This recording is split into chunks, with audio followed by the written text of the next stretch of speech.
So good morning from a bustling Nashville, Tennessee on Thursday, March 16th, 2023.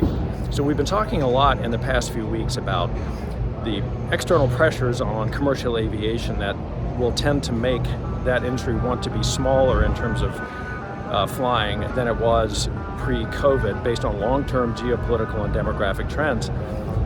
And that it's important for airports to work on what they can influence or control to make air service more profitable for airlines at their airport.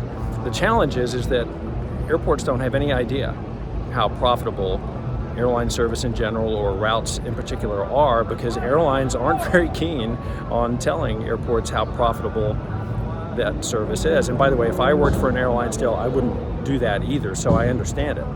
But in order then to be effective, airports need to have some way of at least estimating at a snapshot and then tracking over time the profitability of each airline and every route that they have at their airport, in order to know then what do we need to be doing to be more or less profitable for airlines than we are today. Luckily, we have a way to solve for that with a proprietary tool that uses DOT and other publicly available data, running it through an airline optimization and profitability program that we have based on our experience working for airlines, to give airports a very good idea of how profitable every airline and every route at the airport is, in order to know then what do we need to do to be more successful with the service that we have and more successful in attracting new service to our airport.